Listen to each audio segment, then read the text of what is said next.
The Committee on Rules and Legislative Administration will come to order. A quorum is present. Representative Zalesnikar, have you had a chance to review the minutes? Thank you, Chair. I've reviewed the minutes. So moved. Representative Zalesnikar moves the minutes from April 29, 2025. Any discussion? Seeing none, all those in favor say aye. Aye. Those opposed, nay. The minutes are approved. Next item of business is the calendar for the day.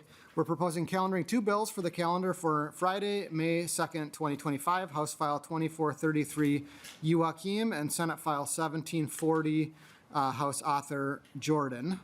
I move the adoption of the calendar for the day pursuant to Rule 1.21 and 3.33. The Committee on Rules and Legislative Administration will designate Friday, May 2nd for the adoption of the calendar for the day and establish a pre-filing requirement for amendments offered to these bills. Any discussion? Representative Long.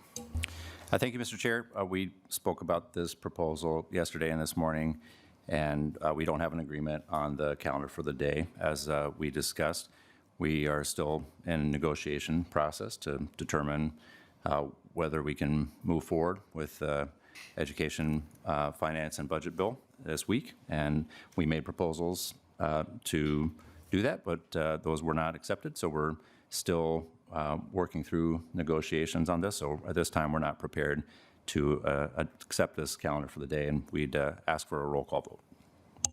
Roll call requested, roll call granted. Further discussion, Representative Nash. Thank you, Mr. Chair. I'm confused. We were in Ways and Means yesterday, and the bill was voted out, and it was presented by the author as a compromise. And it was not, at the time, there was no motion to table it. There was no motion to not move it out of committee. Chair Joachim was there and admitted that it was a negotiated bill that was, I believe it went to leadership. So Representative Long, you probably would have been a part of that. I'm just really confused as to how we find ourselves here today trying to disagree with a bill that was agreed upon, and then votes were put up to move it out of committee. I've been on Ways and Means and Rules for a long time. I have never seen this before. This is deeply confusing. Representative Scott. And I'm confused by it too. I also sat on Ways and Means, and I mean, there were some folks on the Democrat side that expressed some concerns, but the bill did pass out of Ways and Means. I'm not sure what happened overnight. I don't know if this is just the DFL's way of obstructing the end of session. I don't know how many days we have left here before the end of session, but certainly we're getting down to the wire. And having the late start that we did with 23 days late start, session started on January 14th. The Democrats decided not to show up until February 6th. And now we find ourselves in this situation where we need to get an education bill off the floor and head into negotiations with the Senate and Conference Committee. So this is gravely concerning and gravely disappointing, and I hope that they won't obstruct the end of session. Mr. Chair, if you would. Thank you. Representative Cagle. Thank you, Mr. Chair. Being on Ways, I know that it was not a unanimous vote, and there was lots of concerns from our caucus, and so that is where we are, and we'd like to address those concerns. Thank you, Representative Cagle. Obviously, there have been a lot of bills that we've calendared that have not been unanimous votes on the floor. Representative Nash. Sorry to go again, Mr. Chair, but so this is a strange place, and we all know that, but when there is an agreement that has been made and your yes is given, that's where we are. The agreement was made between the two chairs that this was what was going to be in the bill, and the bill came out of committee. There was no call for division. There was no roll call that was asked for yesterday. The bill passed. Nobody, after the gavel fell, that would have been procedurally the time to ask for division. There was no request for division, so it passed out. And when we do bills together in this situation like that, when the chairs agree on the situation that we have, to me, that's the deal that we made. And it's time to live up to the deal. Representative Frederick. Thank you, Mr. Chair. I think it's really interesting, and I mean that in the most Minnesotan way, to talk about when there is an agreement that is made, that it should be honored. Since the beginning of session was brought up, there's an agreement that we all make with the people of Minnesota when we take an oath to the Constitution, and it was not our side that broke that oath within minutes by storming the pedestal and trying to have a legislative coup. There was an agreement that was made between the leaders of our caucuses on the rules. And that includes amendments that are germane or not. So that's another agreement that was broken by Republicans. So it would be almost comical if it wasn't so sad to see agreements being broken by the Republican Party and then trying to play the victim the whole time. So we as Democrats are going to stand up for workers. We are going to stand up for Minnesotans to make sure the best bills that get passed off the floor of the House are going to be the best that they can be, and this bill is not that. So we are taking a stand to improve the bill before it gets to the floor by honoring our agreement to the people of Minnesota. Thank you. Representative Engen.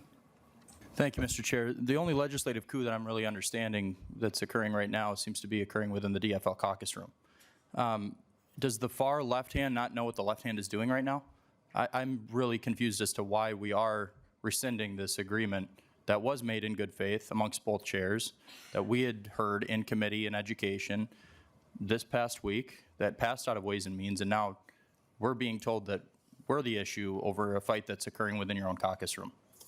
Could you please elaborate and tell me why somehow we're obstructing when it seems as if it's you guys? Thank you. Representative Engen. Representative Jordan. Thank you, Mr. Chair. And I just want to underscore why UI for hourly school workers, which, like, elephant in the room, that's what we're all talking about, is so important. Because and from our perspective, it's good for kids. Having UI has meant a tremendous amount of retention in paraprofessionals and bus drivers and our hourly school workers. And that means that there's kids who are in school who have a more experienced paraprofessional who's keeping them safer on the bus, is helping their education outcomes, and has expertise on which kid needs which support in schools. And that's something that's incredibly valuable for our students. And this is also something that's good for workers. We're talking about 60,000 impacted workers in Minnesota, that over 20,000 Minnesota workers in every corner of the state have used. And it's fair and what's right. These are the only workers in our state that are preempted from being able to utilize these hourly school workers are the only workers in our state who are preempted from UI.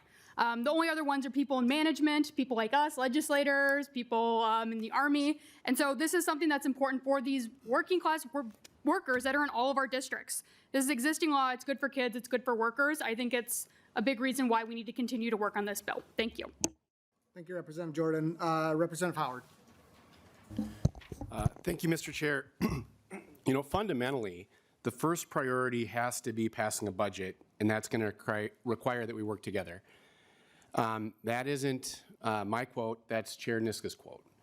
And our priority does have to be to pass the budget. And to the question about how are we going to get to the finish line, or how are we going to be, who's the obstacle to passing a state budget?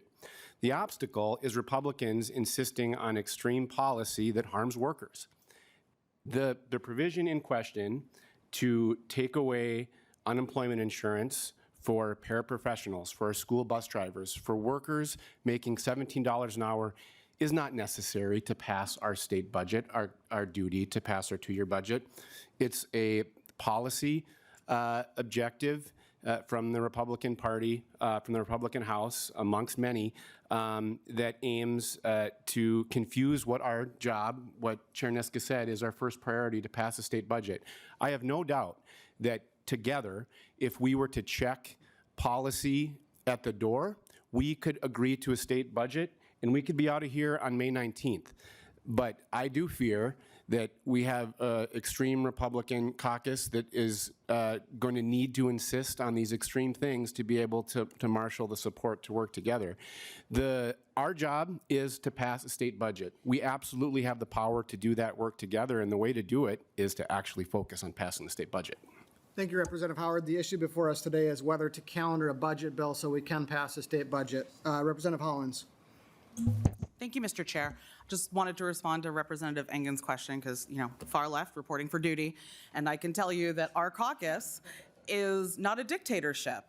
There may be agreements that are made that when are then brought to the caucus are no longer agreed to. And I think your side can understand that from what I've heard. Sometimes there are folks who bring something to the caucus and it's not agreed upon by people. And I think that's actually part of what makes our democracy great. We each represent our 40,000 plus individuals and we represent their interests. And that means that I have a duty to vote in the way that is necessary for my people in my district. And I think that Minnesotans sent us here to do that and to represent the entirety of Minnesota in that way. And so I'm really hopeful that we can continue coming to the table and get to a yes on this bill, but that's going to require both sides to come together and to continue negotiations. Thank you. Thank you, Representative Hollins. Both sides did come together in negotiations. Representative Schultz. Thank you, Mr. Chair. Let's all remember here that we're working with or under the premise that we're on the precipice of a $6 billion budget deficit. Okay, and 2 years ago, when the unemployment for hourly school workers was passed, there was money from the state provided to local school districts. But if there's anything that I've heard, it's that Minnesotans are very concerned about the cost of living. And frankly, if we read the newspapers in Minneapolis and St. Paul, and I'm going to especially highlight St. Paul, you have property taxpayers amidst the left and the far left that are concerned with property taxes. And what's going to happen when the state isn't providing support for people, for school districts, I should say, when we have hourly school workers getting unemployment during the summer when there are jobs available for them to fill? The answer is that people are going to see property taxes rise. Like, that's the answer here when the state doesn't have the money. And, oh, by the way, for my friends across the aisle, we don't have the money. We don't have the money. So we have to make tough decisions. And in this instance, we're talking about whether or not people should be paid not to work when there are jobs available to do. That's what we are talking about right now. And so let's be very clear that this is a time when you, on the other side of the aisle, are trying to use giving people more money not to work from our state coffers when we have a $6 billion budget deficit.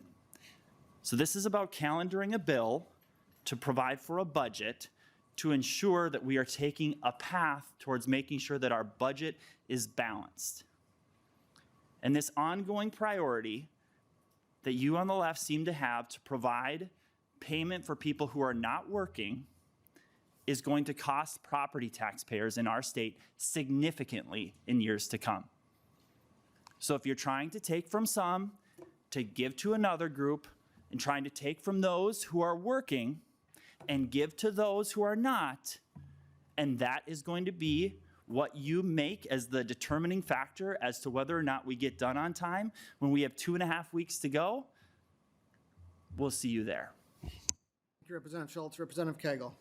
Thank you, Mr. Chair. So I'm hearing then Representative Schultz say that we should also then kick construction workers then off of unemployment because there's other jobs that they might be able to do.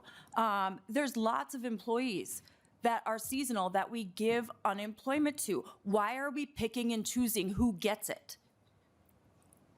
All people deserve to have benefits, to have that guarantee. And these are about our kids. I know my bus driver's name. Miss Cheryl, she fell and broke her spine, and we have a new bus driver now that's bringing us tomato plants. I want that consistency for my kid. I want the bus driver to know my daughter and know if she's having a good day or a bad day, to know if the right person is picking her up, getting her off the bus. Let's be real. We don't want to pick and choose the winners and losers. We want to make sure that everybody gets a hand up. Thank you, Representative Cagle. Representative Engen. Thank you, Mr. Chair. I appreciate that impassioned speech, Representative Cagle, but it sounds to me like that doesn't need to be said to us. It needs to be said to members within your own caucus, because this is a high point of contention within your own caucus. So I would just remind that. Thank you. Representative Scott.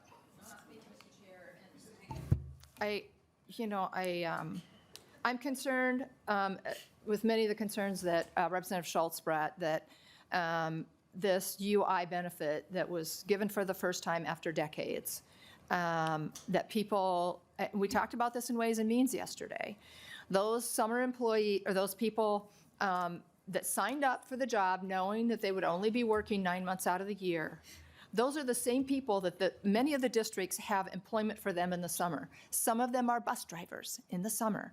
Some of them work to get our kids caught up from all the lost learning from the shutdown during COVID.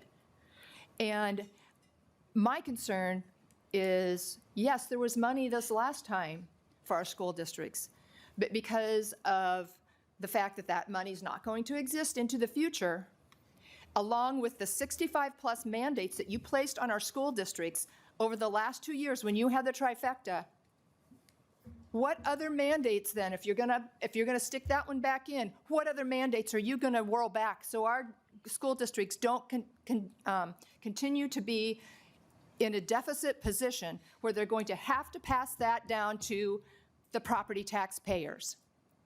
What is your solution? I am waiting with bated breath to hear it, because the Education Committee mulled all of these mandates over, and this is what your party agreed to and came up with as being one that they could roll back.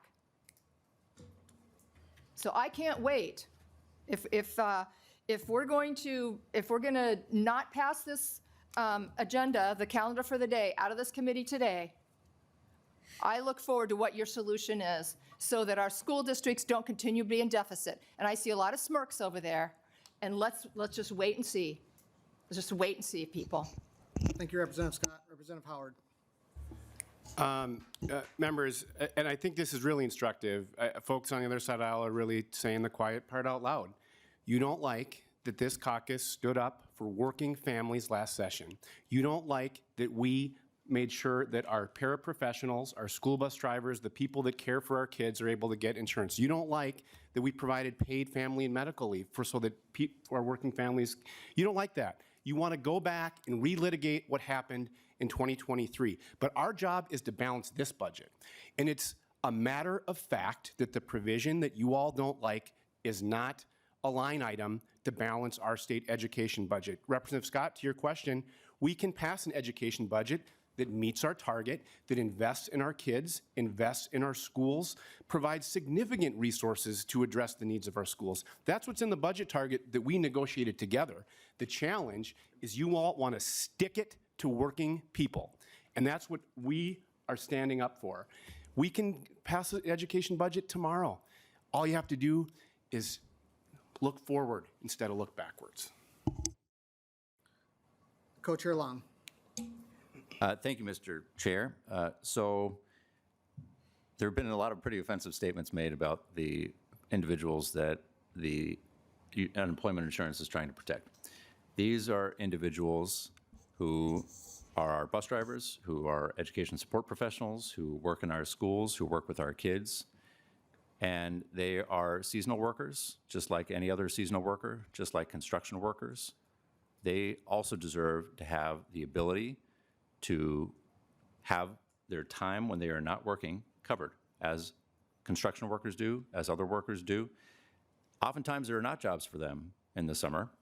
Oftentimes, there are not slots enough. Oftentimes, there are not jobs they can find. And do we really want a workforce that is turning over frequently, that is low-skilled for these positions? We don't. That's not what the public is telling us. It's not what parents are telling us in the district. That's not what the workers are saying they need. The demand to put this provision in the bill was not a Democratic demand. That was a demand from your side of the aisle. It is not related to the budget. It is not related to the budget window. The provision that was in the proposal was for 2029. That is outside of the budget window. We made proposals that would have allowed the bill to be up on Friday, and they were rejected. We're still in negotiations. But Representative Schultz did say the quiet part out loud, which is that at the end of session, apparently, you all are willing to shut down the government over extraneous policy provisions rather than fund the government. That is not our position on our side. We are here and ready to fund the government and do the work that we need to get budget deals. And if extraneous policy provisions and demands are set aside, we would be able to do that today. We would be able to just calendar this bill for Friday. But that is not what we are hearing. We are hearing policy demands that are not needed to fund the government. We are here to fund the government. We are ready to work. We're ready to get back to the table as soon as you are. You knew ahead of time that this was not something we agreed to.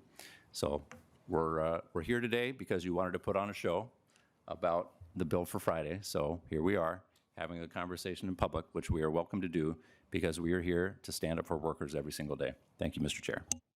Thank you, Co-Chair Long. Members, the Democrats claimed to have fully funded education last session when we had an $18 billion surplus. But if you talk to any of your school districts, they will tell you that they are in a worse fiscal position after the Democrats supposedly fully funded education than they were before. And the reason they are is because of the mandates that the Democrats put on, and the Education Committee has continuously worked on trying to figure out how to remedy that financial problem that the state government, the Democrat trifecta, put our school districts in. This was the negotiated way to get out of that box. We need to move forward on funding education. We need to move forward on getting a budget. Whether or not we are going to change this on the floor is a matter for the debate on the floor. But right now, the question before us is about calendaring the finance committee or the finance bill on the floor for Friday. We should go forward and do that. I renew my motion to for the adoption of the calendar for the day. There's a roll call requested. The clerk will take the roll. Chair votes aye.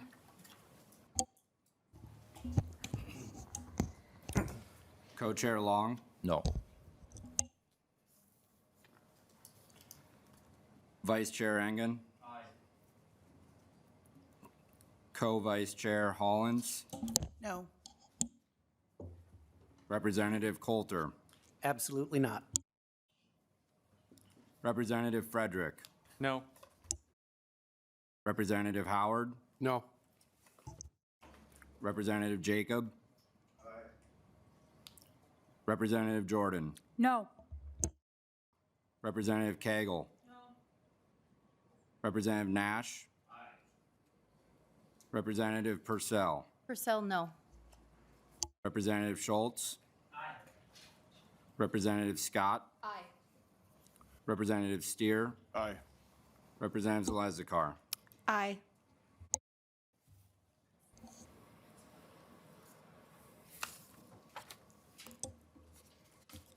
There being 8 ayes and 8 noes, the motion does not prevail and the calendar is not adopted. That concludes our agenda for today. The meeting is adjourned.